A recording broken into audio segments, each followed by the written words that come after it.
Hi, today we're going to be going to Rocky Mountain National Park. It's one of those parks I've wanted to go to for so long, but we're going to go and we'll show you some of the things. We won't get to see a lot of things because we don't have all day. We know that the whole park is not yet open because it's only May 26th, I think it is.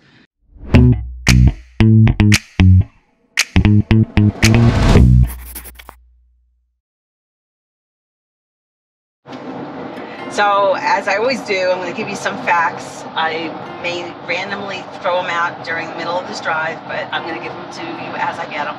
So, Rocky Mountain is one of the nation's highest national parks. It's got 77 mountain peaks over 12,000 feet high. So, that's pretty cool. What else is? Oh, the Trail Ridge Road is one of those places that you can go kind of across through all these mountains, and we won't get to do too much of that, but we'll get to do hopefully a little bit of that today because it just opened, I think it's called Milner's Pass, yesterday, so we'll get to go.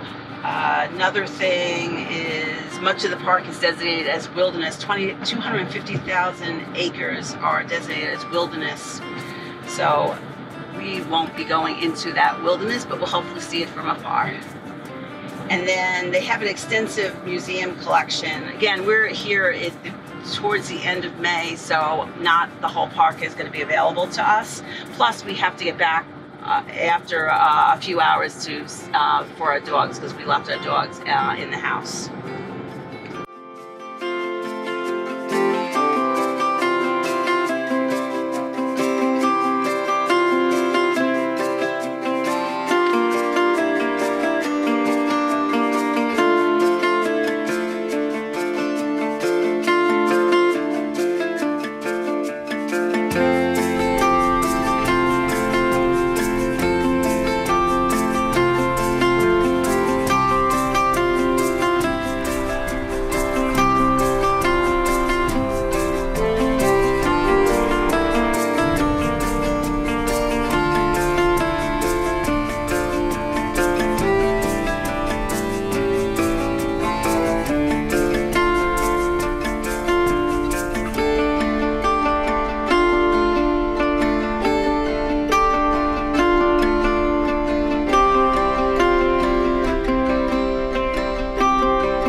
stops along the main road that goes through the park, and approaching a beautiful scenic overlook over here.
Well, we made it as far as they'll allow us to drive right now.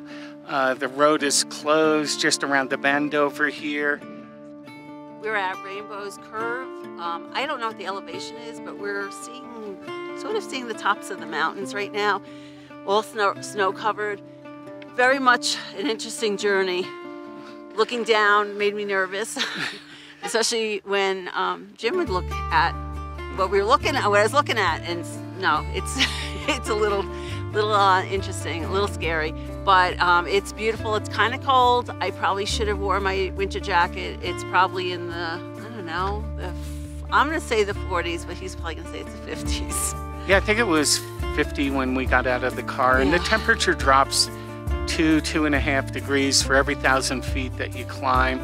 And there was a sign that said rapidly changing weather conditions, so you do need to be prepared for that and dress appropriately.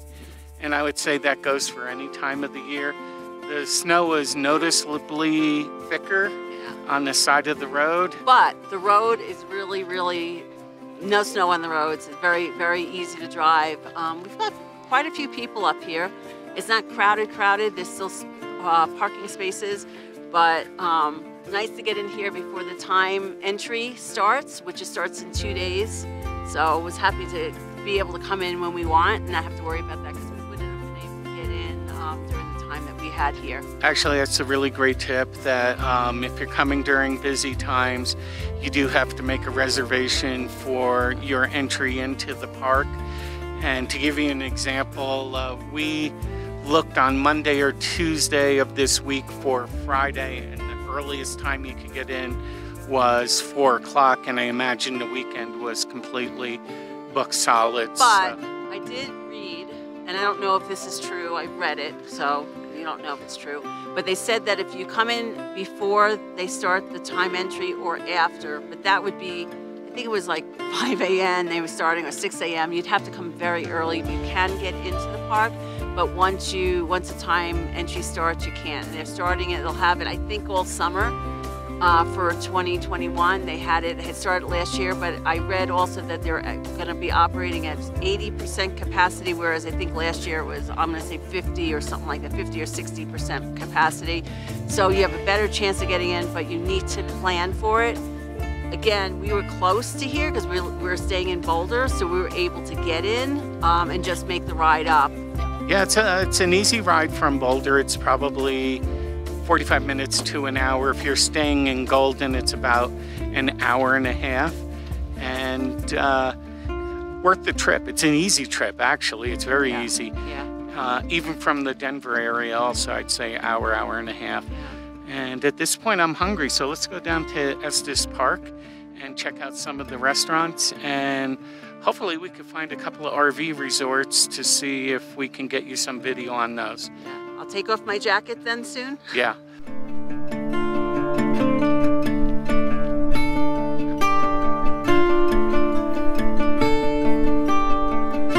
Hey everyone, sorry for the lost audio, or something happened with our camera, but we made it down the mountain. We're now in the town of Estes Park, which is about 4 miles from the entrance to the Rocky Mountain National Park. And we'll take you through a quick walk through of this beautiful little vacation town of Estes Park.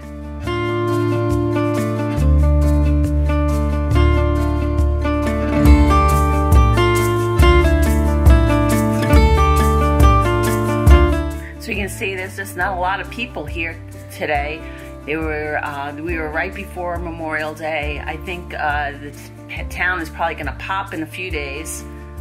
We did see a lot of no vacancy signs on some of the cabins as we were riding up. Yeah, a lot of beautiful places to stay in this town, but really cute town. Before we came here, I looked it up, and we saw about there must have been 20 taffy, candy, and ice cream shops in here, and we'll show you some of them. But if you have a sweet tooth, this is a place to come.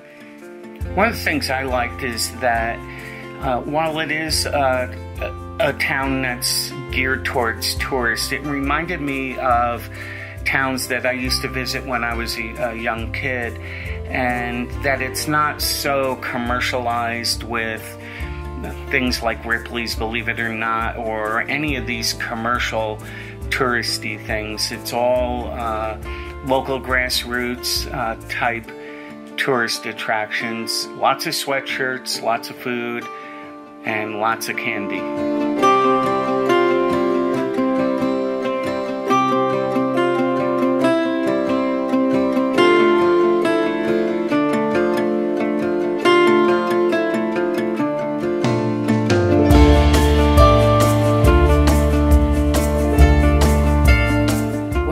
About it is coming out of COVID, it didn't feel like it was COVID anymore.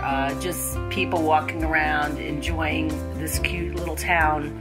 I'm sure a lot of these people either are up for the summer or they're just coming up for the day.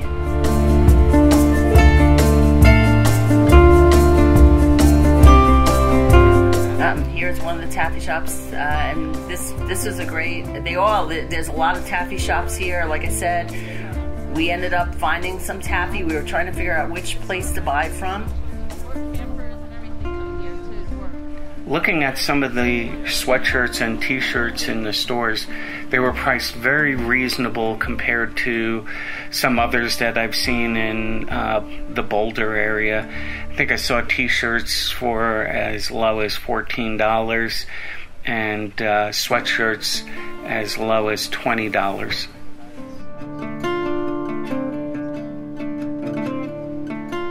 Okay, if you get some taffy, and there's several taffy stores here in Estes Park, but this is the place that you have to go. It's the only one that makes their taffy actually in Estes Park. Everything else is made somewhere else and brought in here, so support local business.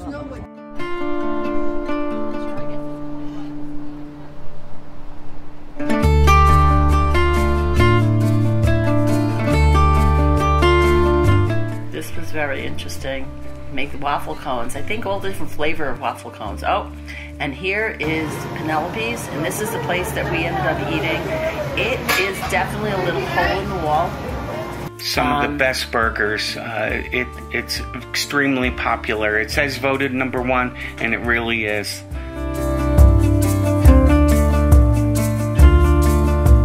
Well, thank you everybody for watching our video. We hope to come back here sometime soon and see you in the future. Bye. Have a great week.